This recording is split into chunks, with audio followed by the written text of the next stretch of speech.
Mesdames et messieurs, bonjour, ici Jean Crois pas mes oreilles, en direct des Jardins du Palais, où Sir Balthazar a réuni l'intégralité de tout ce qui se fait de plus important dans le royaume, afin de leur communiquer quelque chose de, semble-t-il, très important, dont j'ignore totalement la teneur. Je vois que la locution va avoir lieu, je vais donc me taire et laisser place à Sir Balthazar. Mes chers sujets, je vous ai convoqués aujourd'hui car l'heure est grave. À l'heure actuelle, une pestilence se répand sur notre territoire. Des centaines, voire des milliers de morts sont déjà constatés.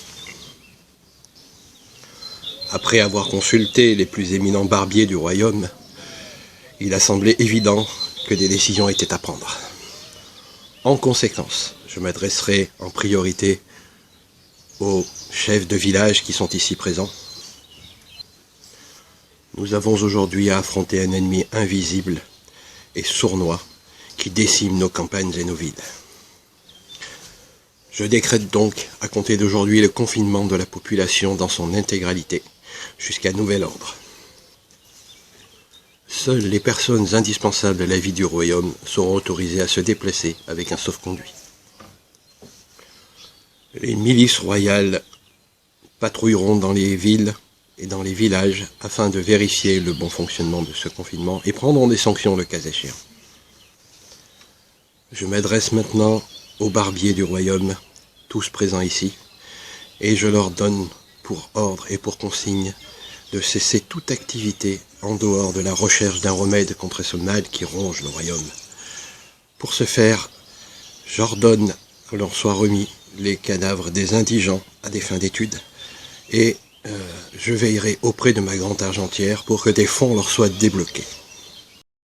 Le mal qui nous ronge est important et il demande toute notre attention.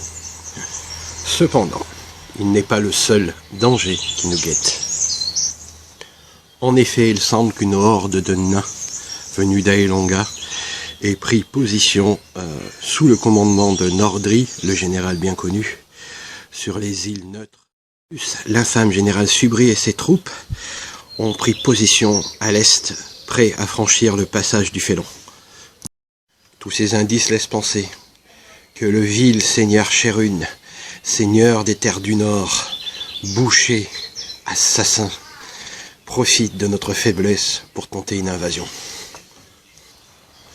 En conséquence, une riposte paraît nécessaire.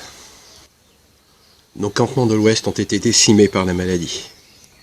En conséquence, j'ordonne au général Louis de mener ses jeunes troupes dans la garnison de l'Ouest et de rester à l'intérieur des remparts pour éviter la contamination. J'enverrai dans le même temps des barbiers pour désinfecter les camps situés autour. Le général Vael et ses troupes aguerries le rejoindront par la suite une fois les camps désinfectés pour prendre position à cet endroit. Je demande également à l'amiral Carcasse, dont le navire amiral a été contaminé, de le mettre sous quarantaine et de prendre la mer à bord de la flotte qui nous reste, afin d'encercler les îles.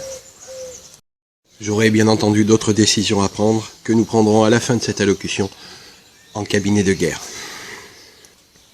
Amiral Carcasse, je pense également à vos deux fils qui sont partis loin en mission actuellement, au péril de leur vie pour le royaume, et ayez l'assurance que vous avez tout le soutien dont vous aurez besoin.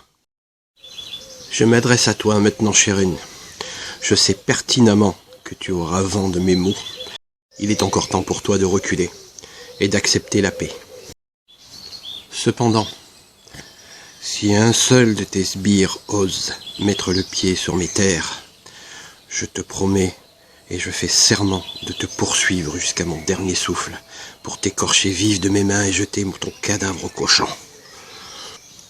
Je brûlerai tes terres et ferai en sorte que même la mémoire de ton nom ait disparu.